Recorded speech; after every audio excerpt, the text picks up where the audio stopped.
dead, one of them shot by the sea in the east, one of them shot in the west by the sea. Dead, both my boys, when you sit at the feast and are wanting a great song for Italy free, let none look at me. Yet I was a poetess only last year, and good at my art for a woman, men said. But this woman, this who is agonized here, the East Sea and the West Sea rhyme in her head forever instead. What art can a woman be good at? Oh, vain! What art is she good at?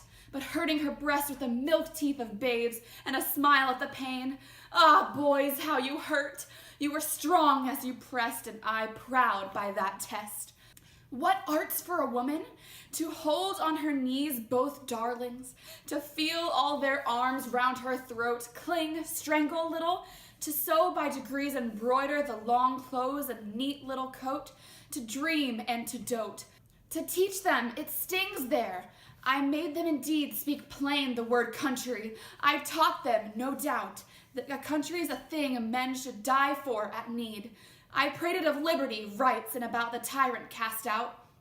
And when their eyes flashed, oh, my beautiful eyes, I exulted, nay, let them go forth the wheels of the guns, and denied not. But then the surprise when one sits quite alone, then one weeps, then one kneels. God, how the house feels. At first, happy news came, in gay letters moiled with my kisses, of camp life and glory, how they both loved me, and soon, coming home to be spoiled, in return would fan off every fly from my brow with their green laurel bough. Then was triumph at Turin, and Kona was free, and someone came out of the cheers in the street with a face pale as stone, to say something to me. My Guido was dead. I fell down at his feet, while they cheered in the street. I bore it, friends soothed me. My grief looked sublime as the ransom of Italy.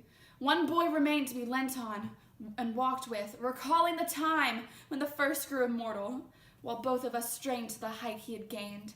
And the letter still came, shorter, sadder, more strong, written out but in one hand. I was not to faint. One loved me for two, would be with me ere long, and viva l'Italia, he died for, our saint who forbids our complaint.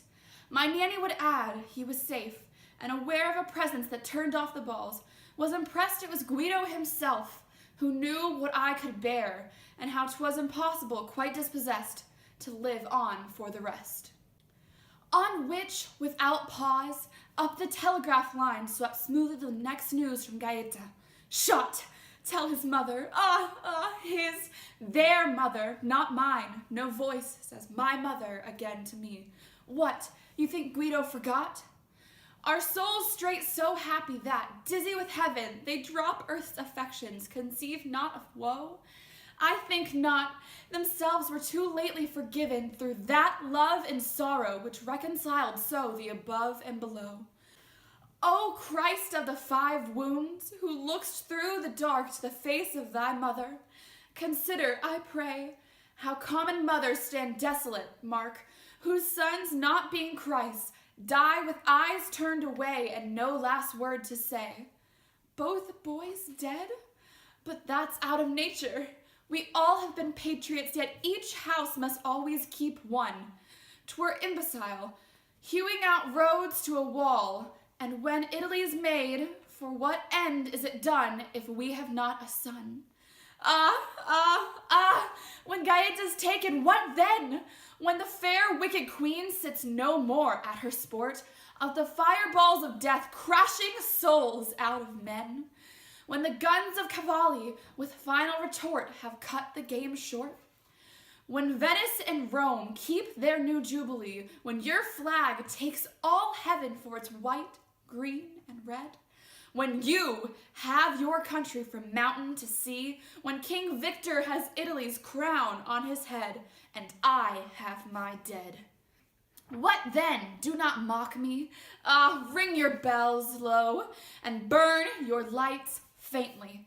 My country is there, above the star pricked by the last peak of snow. My Italy's there with my brave civic pair, to disfranchise despair. Forgive me, some women bear children in strength and bite back the cry of their pain and self-scorn, but the birth pangs of nations will wring us at length into wails such as this.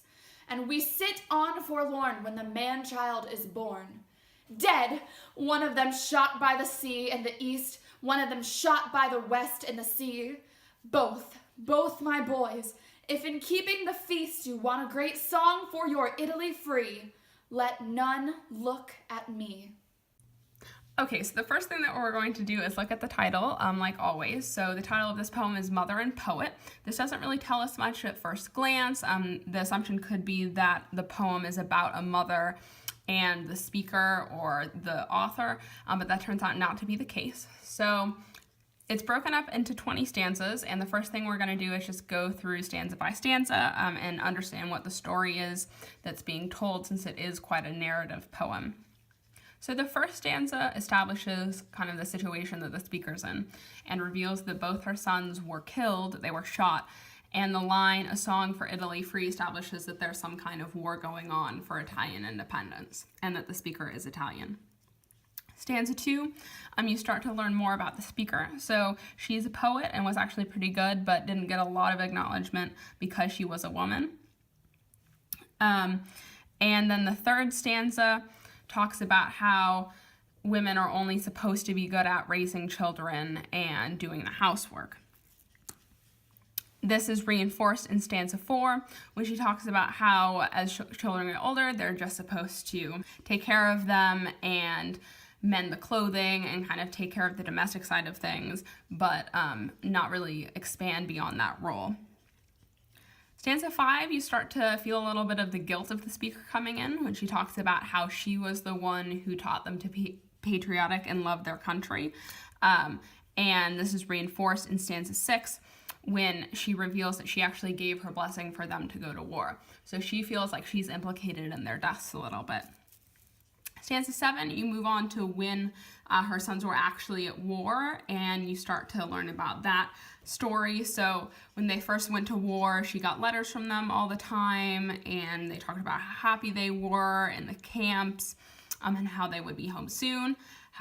Although in stanza 8, it starts to get darker. After 2 of the battles were won, she found out that one of her sons was dead.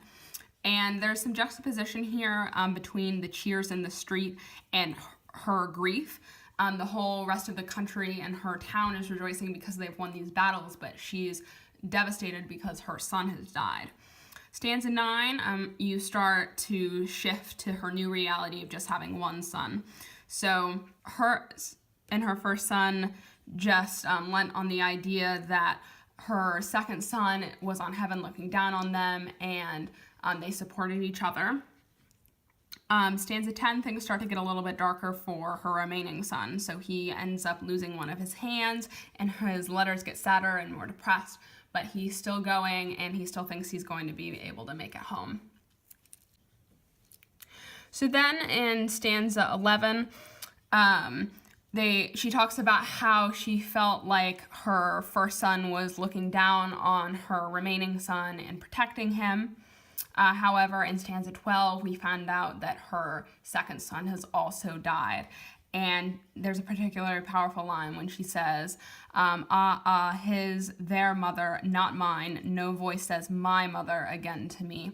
So she's super aware of the fact that she doesn't have any more kids, and her whole kind of purpose in life thus far has been destroyed because her kids have died.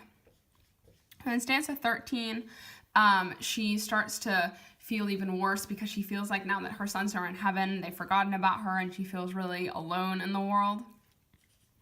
Stanza 14, she starts to talk about how everyone will move on from the war and how there will be these families that can't. And the next 6 stanzas, the rest of the poem, really emphasize that message. Stanza 15 talks about how it's especially unfortunate that she lost both her sons, and it's kind of normal to lose one to war, but both is even more devastating because now she doesn't have anyone to take care of her when she's older or help her. Stanza 16 is particularly heavy on the rhetorical devices. The author gives a couple metaphors for war here. And it's kind of just her asking again, like, what are we going to do when this is all over? When all the battles are won, like, what's going to be left? Stanza 17, she drills into that message. So she says that the cities will rejoice and their flag will fly and the country will have been taken back from mountain to sea and the king will have his crown again, but all she'll have is her dead sons. Stanza 18, she gets even angrier. She says, you need to mourn just as much as I have, and my loyalty is now with my sons and not in the country anymore. He walks a little bit of it back in stanza 19 when she says that it's not fair for people to expect mothers to be as strong as they normally are when their kids die, and that mothers especially are hurt during war because they lose their children. And stanza 20, the last stanza, is the first stanza again, which really emphasizes her pain, especially the last line of the poem, you won a great song for your Italy free, let none look at me, which really demonstrates how she recognizes that the rest of the country is going to be overjoyed that they've won their country back, and there will be celebrations and parties and festivals, and if they want to continue in that blissful ignorance of these families' pains, no one should look at her. So now that we've actually gone through the poem and we've investigated the story a little bit more, we can move to Soapstone. So this speaker is a mother who also is a poet. The occasion is that her sons have died fighting for the independence of Italy, and the author lived in the middle of the 1800s when Italy was fighting for their independence. The audience is the government, other Italians, her community. The purpose is to convey her grief and anger, but the subject itself is the price the families pay in war and the sacrifices that they make and how it's not acknowledged as much. And the tone shifts throughout the poem, so you definitely see some guilt when she talks about how she's the one who trained her boys to love their country and even encouraged them to go fight. She gets very angry when she talks about how everyone's going to ignore her pain and she's never going to be able to move on, and and kind of asking where she goes from here.